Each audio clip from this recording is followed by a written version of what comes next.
청년층의 주거 문제가 갈수록 심각해지고 있다. 이는 단순한 불만이 아니라 사회 구조적인 문제로 자리 잡고 있으며 현재의 경제 상황과 맞물려 더욱 악화되는 양상을 보인다. 특히 집값 상승과 월세 부담 증가가 주된 원인으로 작용하며 이는 단순히 특정 지역에 국한된 문제가 아니라 전국적인 현상으로 확대되고 있다. 우선 집값 상승 문제를 살펴보자. 부동산 시장이 지속적으로 상승세를 타면서 청년층의 집 마련의 꿈을 이루기가 점점 어려워지고 있다. 과거에는 일정 기간 저축하면 내 집을 가질 수 있다는 희망이 있었지만 현재는 수십 년을 모아도 집을 사기 어려운 현실이 되었다. 특히 대도시를 중심으로 아파트 가격이 천정부지로 치솟으면서 청년층은 상대적으로 외곽 지역으로 밀려나거나 아예 주택 구매를 포기하는 사례가 늘어나고 있다. 이는 단순히 개인의 문제가 아니라 결혼율 저하, 저출산 등의 사회적 문제로 이어지며 장기적으로 국가 경제에도 악영향을 미친다. 집을 구매하는 것이 어려운 청년들은 자연스럽게 전세나 월세를 선택하게 된다. 하지만 월세 역시 급등하면서 청년층의 경제적 부담이 더욱 가중되고 있다. 특히 대도시의 원룸이나 오피스텔의 경우 월세가 급격히 상승하면서 월급의 상당 부분을 월세로 지출해야 하는 상황이 발생하고 있다. 이러한 상황은 청년층이 미래를 준비하는 데 있어 커다란 장애물이 된다.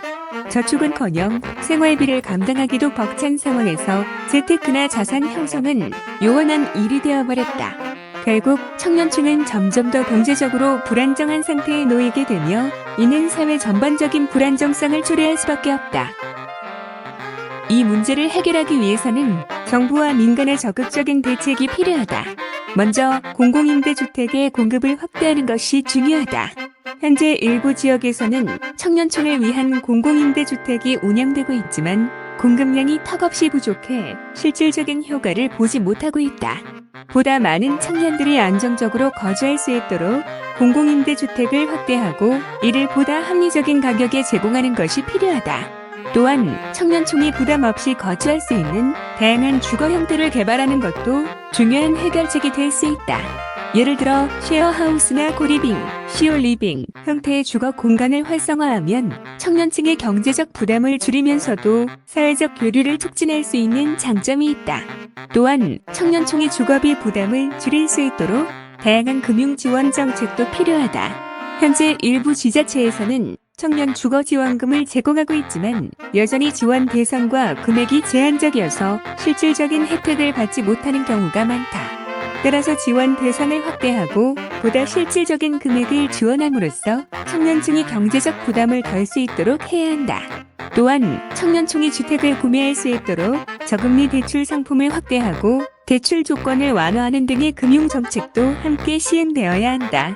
한편 부동산 시장의 안정화를 위한 정책도 필수적이다.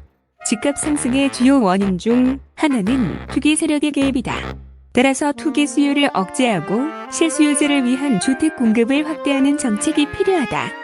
이를 위해 실거주 목적의 주택 구매자에게 세제 혜택을 제공하고 다주택자에 대한 규제를 강화하는 등의 조치가 필요하다. 또한 부동산 시장의 투명성을 높이기 위해 임대차 계약의 등록을 의무화하고 임대료 상승률을 제한하는 등의 제도를 도입하는 것도 고려해 볼 만하다. 청년층의 주거 문제는 단순히 개인의 문제가 아니라 사회 전체의 문제로 인식해야 한다. 주거 안정은 단순한 삶의 질 향상을 넘어 경제적 안정과 사회적 활력을 위한 필수 요소다.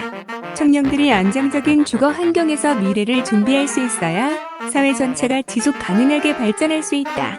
따라서 정부, 기업, 사회가 협력하여 실질적인 해결책을 모색하고 청년층이 더 이상 주거 문제로 인해 꿈을 포기하지 않도록 적극적인 지원이 이루어져야 한다.